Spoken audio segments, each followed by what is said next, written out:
시청자 여러분 안녕하십니까? 신원식 장군님 나오셨습니다. 장군님 잘 계셨습니까? 예, 안녕하십니까. 요즘 여기저기 좀 강연도 하시고 좀 이 어지러운 시국에 그 대한민국 수호 장성모임 대수장이라고 부르십니까? 그 모임도 사실상 뭐 주도해서 만드셨잖아요. 아니, 뭐 주도라기보다 그냥 뭐. 어떻게 모임에서 좀 어떻게 요즘 하고 계십니까? 9.19 군사합의로 이제 계기로 출범을 했는데, 그 뭐 여러 가지 이제 뭐 담론 형성 활동이나, 또 뭐 성명서도 발표하고 뭐 나름대로 좀 하고 있는데, 여러 가지 구조적인 한계도 좀 있고, 단지 하나 이제 긍정적인 것부터 먼저 말씀드리면, 저희들이 이제 작년 11일에 415명으로 출범했지 않습니까? 그래서 거의 뭐 지금 1000명쯤 돼 갑니다. 그래서 이제 그 우리 예비역 장성이 지금 성우회에 등록되어 있는 분이 한 2130여 명으로 알고 있습니다.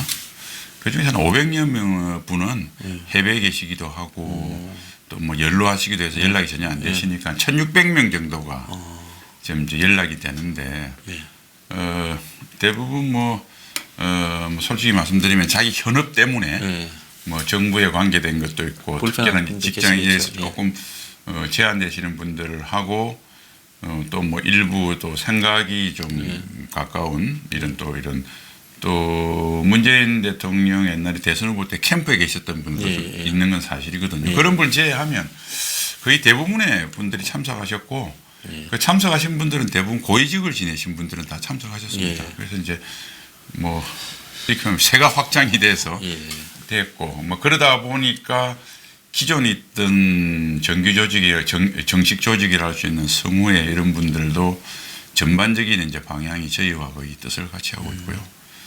조금 뭐 국민들한테 실망을 줬던 우리 애국 시민 국민들한테 실망을 줬던 향군도 좀 중립적인 위치로 상당히 돌아왔고 뭐 그래서 제가 알기로 정부도 조금 긴장을 하고 있는 걸로 알고 있습니다. 이제 이런 정도고 뭐 애국 국민들이 기대했던 만큼 어떤 큰 그 상의 변동에 큰 힘이 되지 않을까 했는데 뭐 그걸 기대에 부응하지 못했는데 그것은 뭐 여러 가지 좀 변명 아닌 변명으로 구조적인 문제가 있다. 뭐 조직의 문제, 예산의 문제 여러 가지가 많더라고요. 그다음에 이제 그 유튜브 방송을 하나 열었습니다. 장군의 소리. 좀 하십시오. 그런데 이 황 소장님도 자기 유튜브를 홍보를 안 하시는 분인데 제가 괜찮습니다. 여기 와서 홍보하기 참 죄송한데 저희들이 한다고 한 2, 3개월 사실은 뭐 그전에 만들어 놨다가 본격 활동은 한 달 조금 넘었습니다. 저도 일주일에 한 번씩 가서 무슨 한 편씩 올리는데요.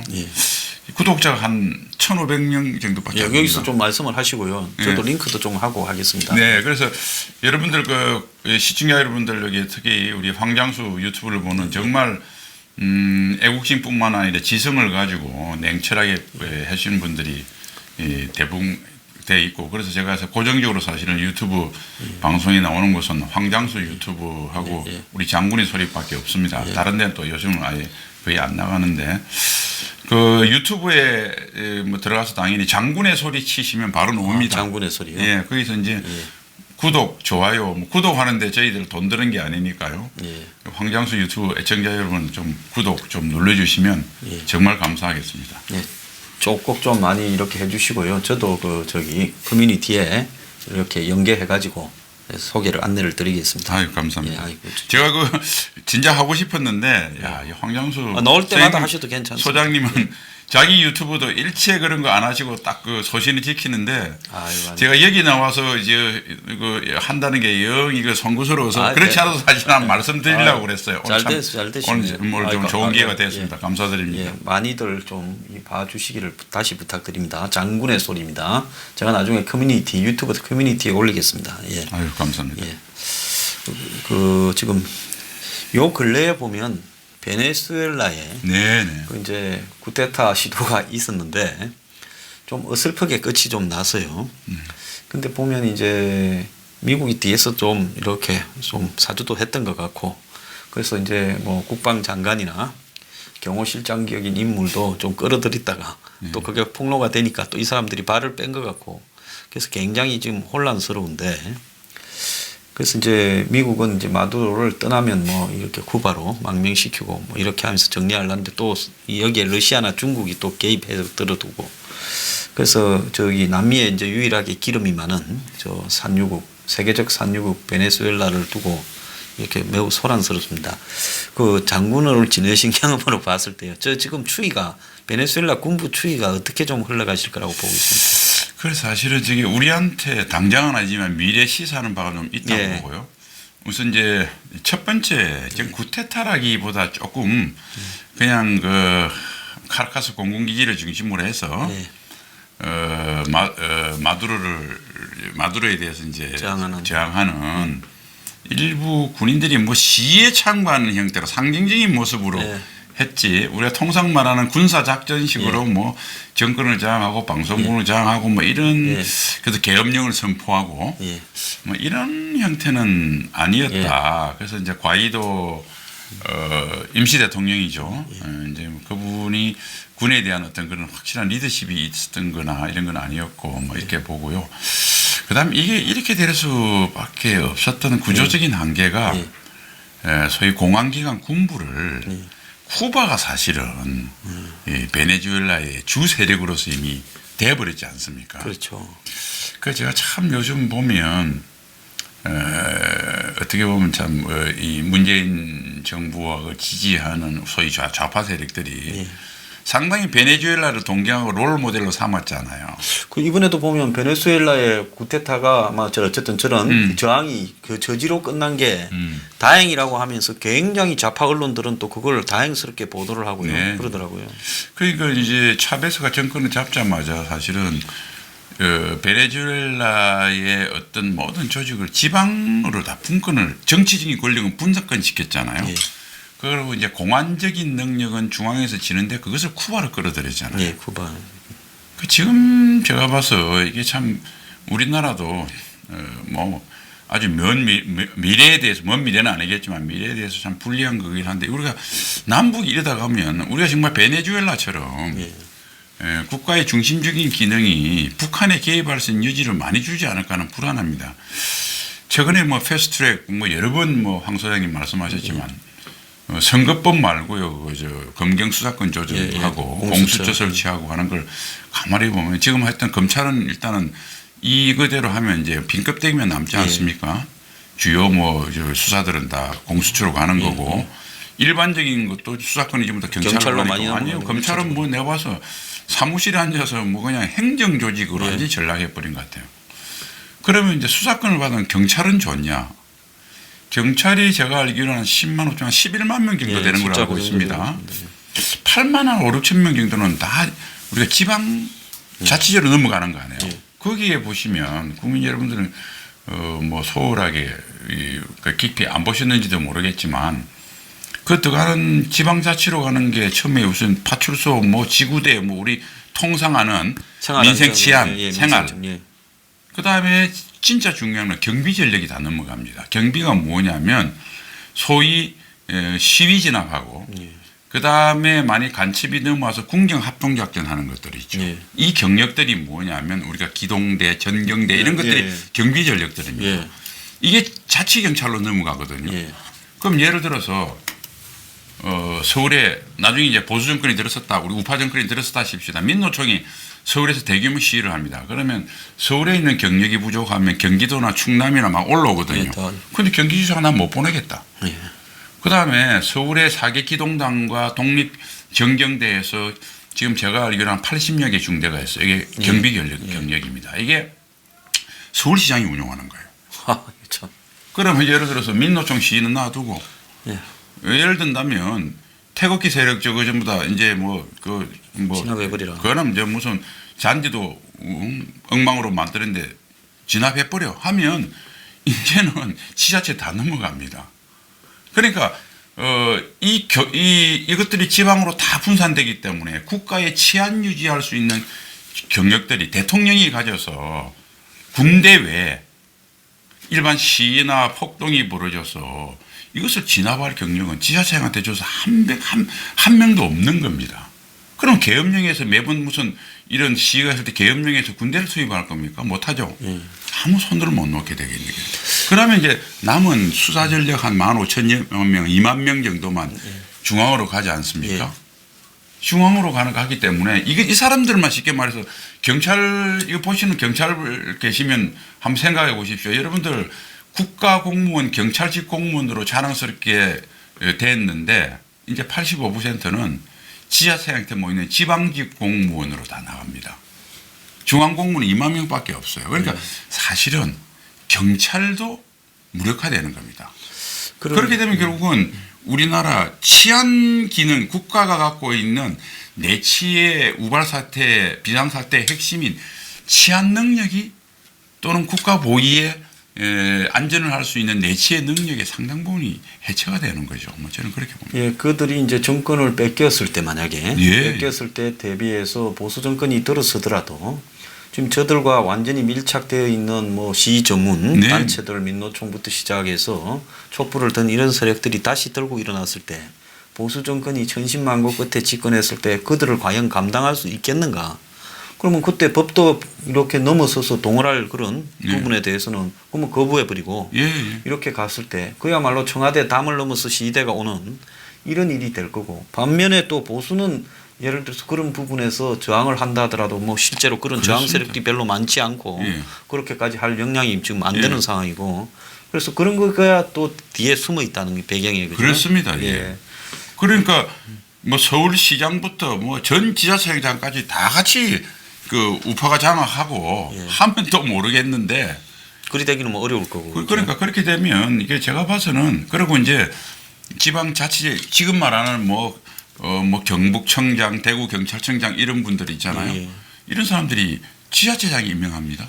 그러니까 지금 소방본부처럼 그래 되는 거죠. 그래 되면 아니 지방자치장이 그 사람들이 생사재탈권을 쥐고 있는데 이게 그러니까 대한민국에 제가 뭔 말씀을 드리냐면 좌우를 떠나서 걔도 우리랑 같이 미국 같이 크게 출발할 때부터 연방기로 출발한 나라가 아니고 우리 같은 이런 나라에서 그리고 북한이 끊임없는 간접 침략에 시달리는 나라가 그래도 대통령이 내부 치안을 유지하고 물리력을 행사해서 마지막 국민의 생명과 재산을 보호할 수 있는 수단이 있어야 돼요. 수단이 이제 경찰이 없어진 겁니다. 그리고 미국 같은 경우에는 폭동이 일어나거나 그러면 이제 경찰이 한계가 있으면 미국도 경찰 숫자가 별로 많지는 않은 주방위군이 투입되도록 하죠. 주지사의 요구에 의해서요. 그래서 미국에는 주방위군 시스템이라는 게 있어서 주방위군이라도 있지만은 한국에는 그런 것도 아니고 군이 이렇게 이런 시위에 투입되는 거는 굉장히 매우 엄격하게 돼 있기 때문에 그건 불가능할 거고 결국은 정권이 바뀌었다 하더라도 정권을 유지시키기가 어려운 상황이 벌어질 수 있다는 거죠. 그렇습니다. 그리고 이제 우리 보수파는 태극기 하더라도 나이도 연로하시고 민노총처럼 뭐 전투력을 가지고 뭐 청와대를 위협을 주고 뭐 쉽게 말하면 그런 걸 못하지 않습니까? 그런데 이 사람들은 민노총부터 전교조부터 막강한 좌익 그 행동대 세력이 있잖아요. 그러니까 사실은 지금 보십시오. 태극기 매주 토요일 날 집회합니다. 거기 경찰들이 무슨 긴장하고 대비하나요? 교통승객 몇 명이 와서 일로 가세요 하면 얌전히 다 가는데. 아예 뭐 그냥 진압병력은 아직 출동도 안 합니다. 그러니까 몇 명 좀 서 있더라고요. 몇 명 서 있는. 또 교통경찰이 나오면 우리 말이 잘 듣습니다. 우리는 또 그게 진짜 맞는 거고요. 그게 맞지. 다 폴리스 라인 지키고 딱 합니다. 민노총 할 때 해보십시오. 거의 1대1로 민노총 3만 명이면 우리 3만 명, 4만 명 해도 못 당해내서 난리가 납니다. 그러니까 이제 이게 지금 이 검경 수사건이 지금 뭐 검찰은 당연히 문무일 뭐 총장이 뭐 볼멘 소리를 했더라고요. 그런데 경찰은 은근히 박수 칠 일이 아닙니다 지금. 여러분도 아무것도 못하는 그냥 지방직으로 다 대부분 전락한다는 사실을 좀 알고 좀 이렇게 좀 그 당장 꼭 무슨 그 조폭 같은 사람들한테 그 전철 안에 인지를 대해서 내 차례는 아니고 제가 첫째 차례니까 나는 괜찮을 거야 하지만 이 사람이 없어지고 나면 곧 당신 차례가 된다고 하는 것을 우리가 좀 알았으면 좋겠습니다. 안보 문제인데 너무 딴 얘기 아니 중요한 이야기예요. 그 국민들이 잘 모르니까요. 그래서 마두로가 지금 저렇게 버티는 거는 자베스나 그러니까 시 진압 그 백력들을 완전히 장악하고 그들에게 충성을 갖다 맹세받아 있어서 저래 버티는 거 아니겠습니까? 그래서 저 나라도 보면 이 싸움이 빨리 안 끝나는 게 반대하는 사람들이 지금 이렇게 저 대를 진압하는 뭐 장갑차로 밀어버리고 그러지 않습니까? 그런 사람들에 대항해서 할 수 있는 그 역량들이 지금 힘에 붙이니까 그렇습니다. 국민들 다수가 죽겠다고 해도 저기 독재가 계속 유지되고 있는 거 아니겠습니까? 그러니까 이제 마두로가 오랫동안 차베스부터 그 정말 말하는 마지막 그 순간에 대비한 군과 보안 전력들을 진짜 그 사람들한테 특별한 혜택을 줘서 키웠고요. 그다음에 그게 쿠바가 들어와가지고 머리를 장악했고요. 러시아군도 100명쯤 그러니까 있다는 러시아 뭐 기타 이런 나라들은 아예 저 안면 몰수하고 들어오지 않습니까? 그런데 이제 미국은 그럴 수 없는 입장에서 그 뭐 미국이 100명을 보내겠습니까? 1000명을 보내겠습니까? 결국은 미군이 정말 개입을 해서 군사 개입을 하면 이제 과이도가 힘이 좀 받을 텐데 그럴 수는 없고 그래서 저게 사실은 이제 베네수엘라 국민들이 전체가 정말 들고 일어나서 못 살겠다 하면 뭐 갈릴 텐데 그래서 저게 상당한 많은 진통이 있으리라고 봅니다. 그 미국이 옛날에 보면 훨씬 적은 나라 중남미에 한 2번 개입하는 걸 제가 있어서 기억나는 거는 그건데요. 하나는 그레나다 침공, 네네. 하나는 또 파나마 침공했는데. 저스코도 작전이라고. 근데 미국이 그레나다나 파나마 가서도 썩 원활하게 작전이 잘 안 되던데 저거는 베네수엘라는 나라 규모가 상당히 크지 않습니까? 그렇기 때문에 저 미국이 군사적으로 말만 저렇게 하지.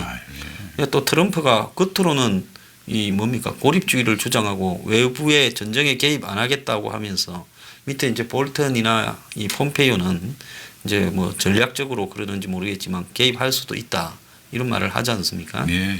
근데 그게 실제로는 거의 실제 미국 내 개입은 거의 불가능하겠죠. 그러니까 미국이 개입을 하게 되는 조건은 미국이 개입을 안 하면 상당한 손실이 예상될 쪽입니다. 그러니까 이제 아프가니스탄 같은 경우는 석유나 이런 건 안 나지만 그쪽이 그 이슬람권이고 그다음에 이라크 같은 경우는 걸프 연안이니까 그러니까 미국이 셰일 가스에서 에너지 자립도를 높이기 전까지는 그게 중요했죠.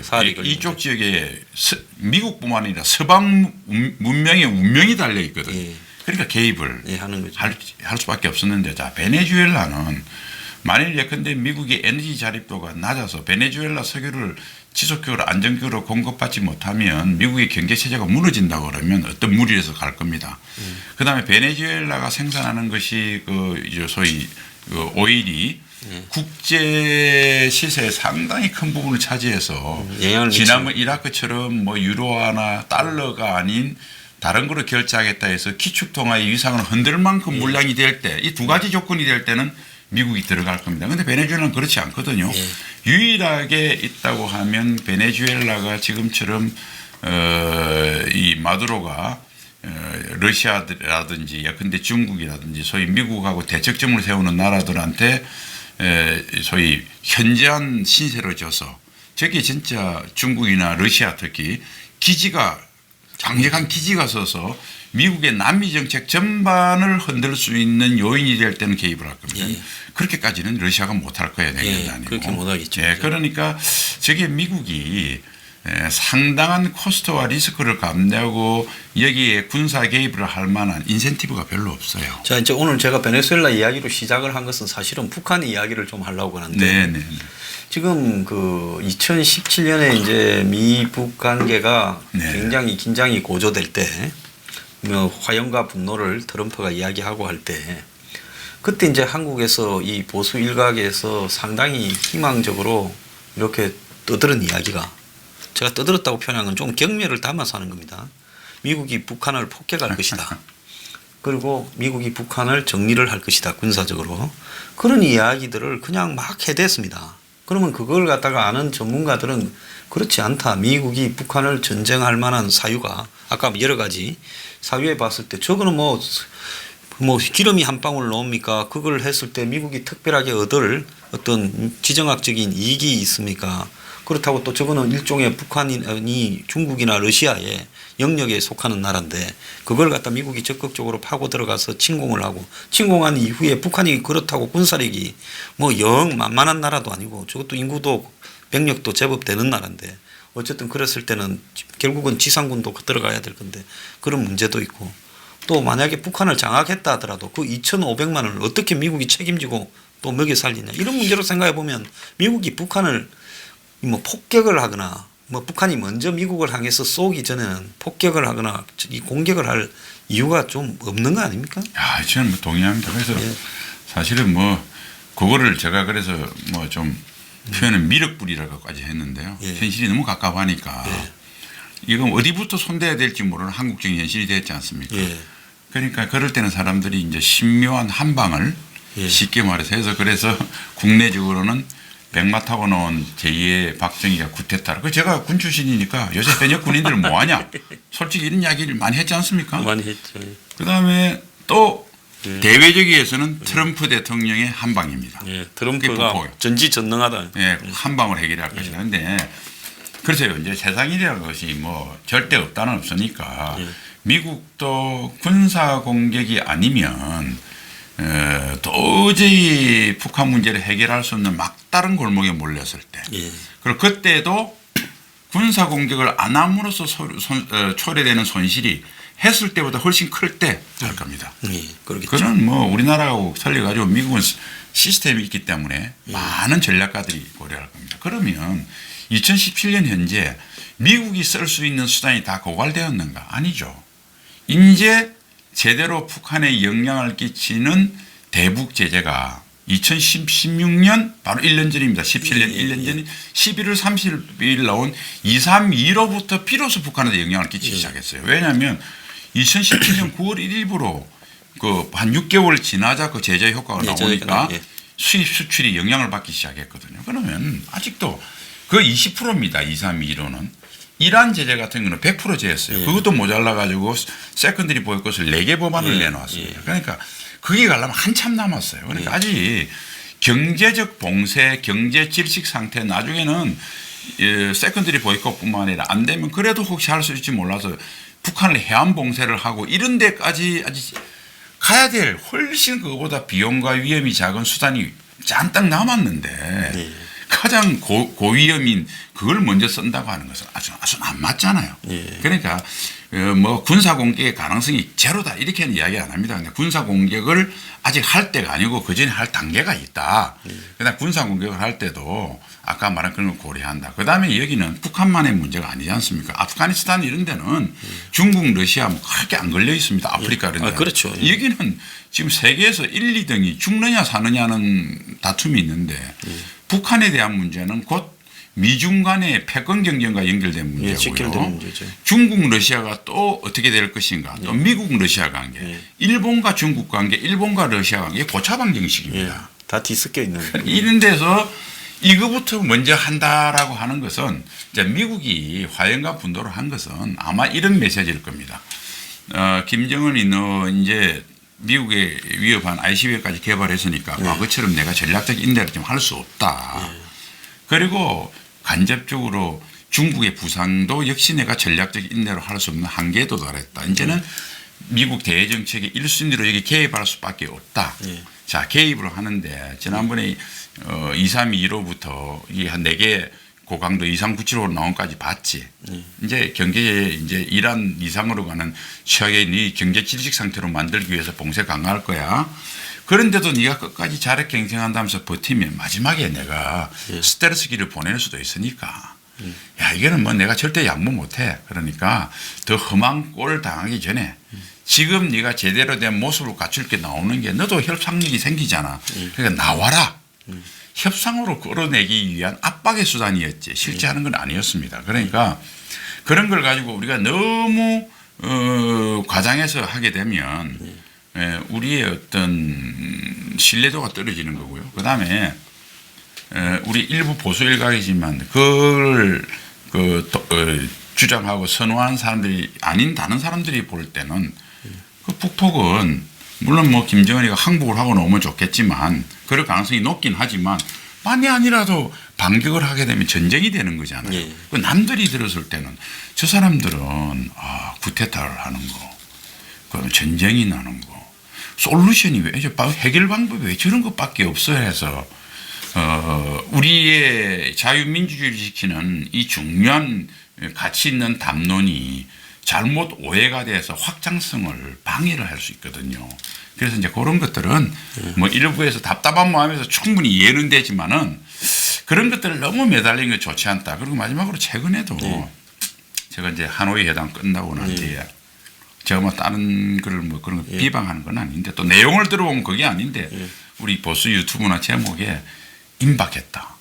미국에서 무슨 정찰기를 보내고 뭐 항공모함을 칠함돼서 한 척을 했던 그 사세보의 두 척으로 물론 미국이 중국을 해서 태평양의 전력 증강이 미국 군사 전략의 큰 터닝 포인트입니다.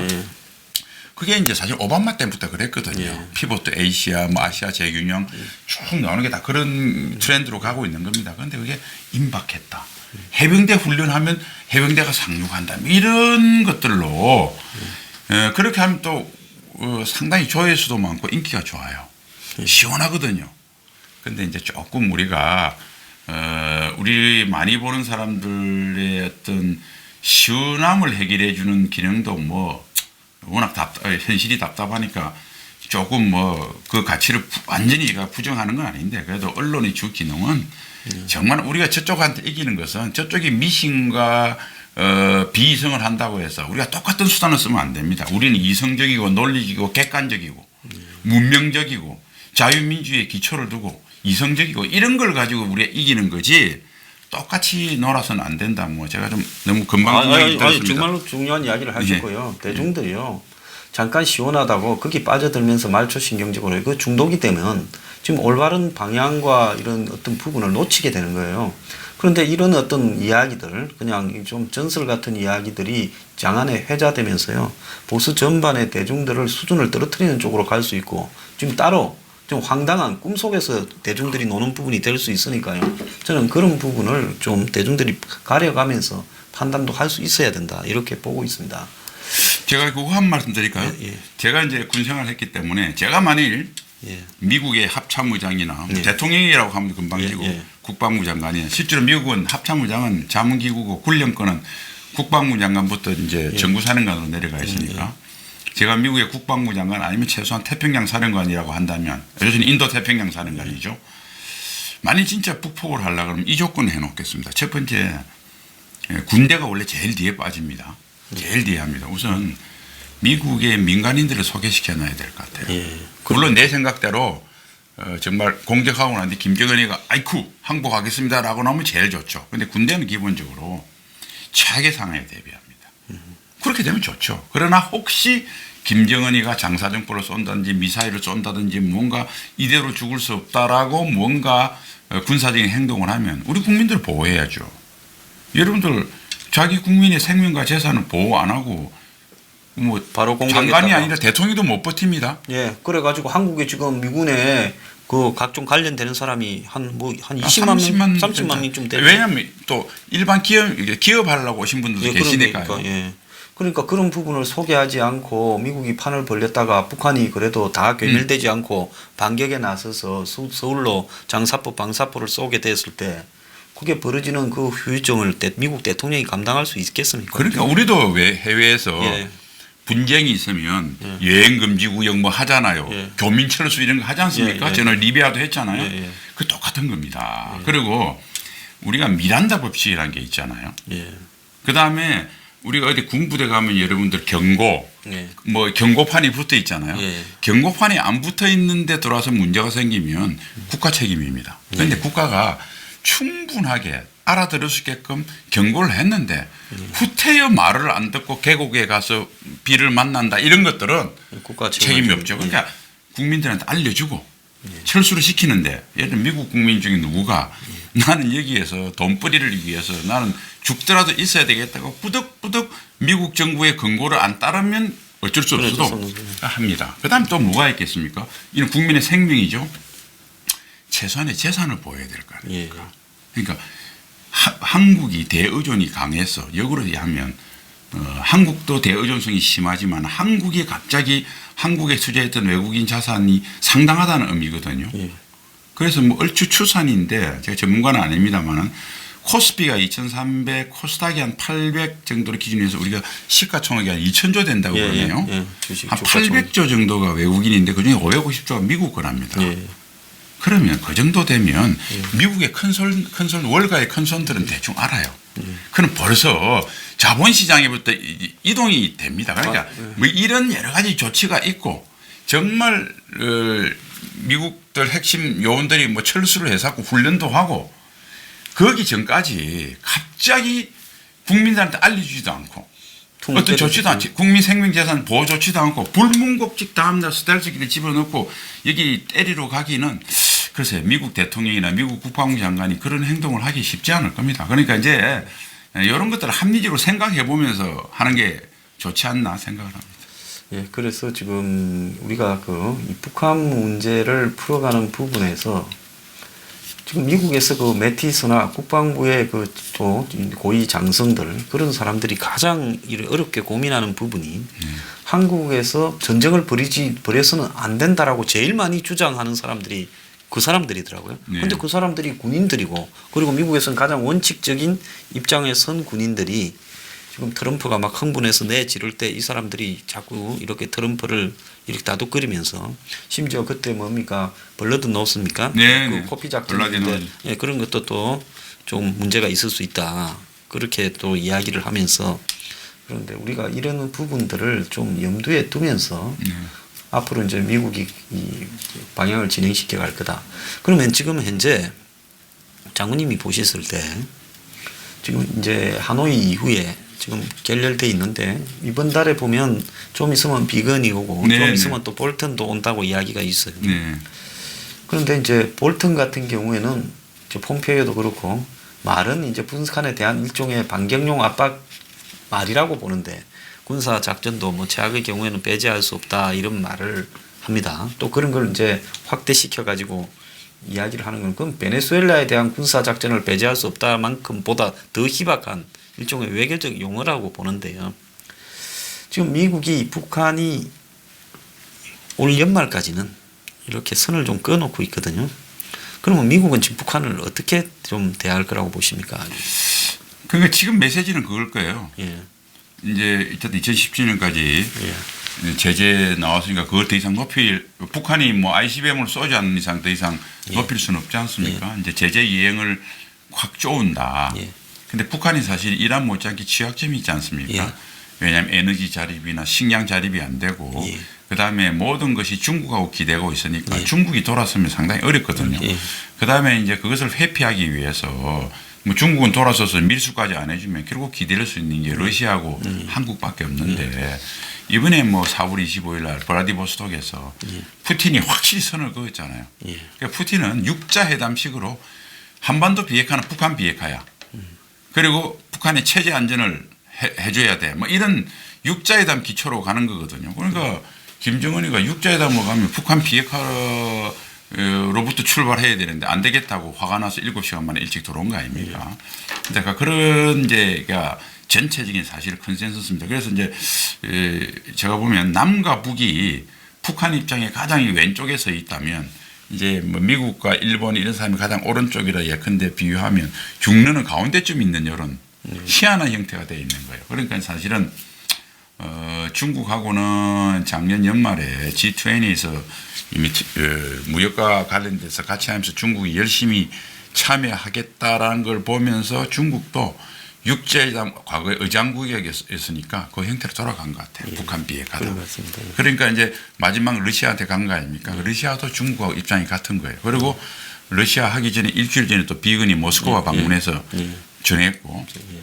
그러니까 이제 이번에 이제 미국이 지금 구상해 놓은데 유일하게 북한이야 뭐 이제 가는 거고 여기 같이 해야 될 중에서 유일하게 지금 딴짓하고 있는 게 대한민국이거든요. 그래서 저는 오는 거라고 보고 그런데 이제 이게 변수는 있습니다. 우리 국민들은 이제 하노이가 이렇게 되고 블라디보스톡에서 김정은이가 푸틴한테 바람 맞고 이런 걸 보고 이제 뭐 북한의 뭐 붕괴 지금 뭐 그다음에 또 오늘인가요 뭐 유엔 식량기구 요청한 거 보고 북한이 곧 붕괴된다고 하는데 그게 간단하지 않습니다. 저도 그렇게 봅니다. 간단하지 않다. 그 우리가 지금 북한이 곧 붕괴될 것이라고 생각하고 아이고 뭐 북한 핵을 개발해도 언제 우리께 될 것이다. 북한 뭐 조금 믿고 이러면 붕괴돼야 될 텐데 뭐 그러니까 이거는 보수 우파들한테 됐던 신화들입니다. 북한 붕괴론.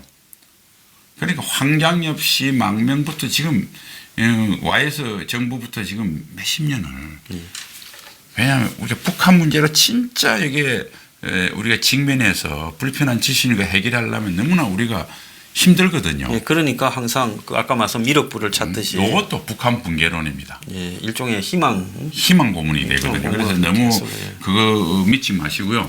그다음 제가 이제 황 소장님이 가끔 내년 초 이야기 하잖아요. 이거 흘려듣지 마세요, 시청자 여러분.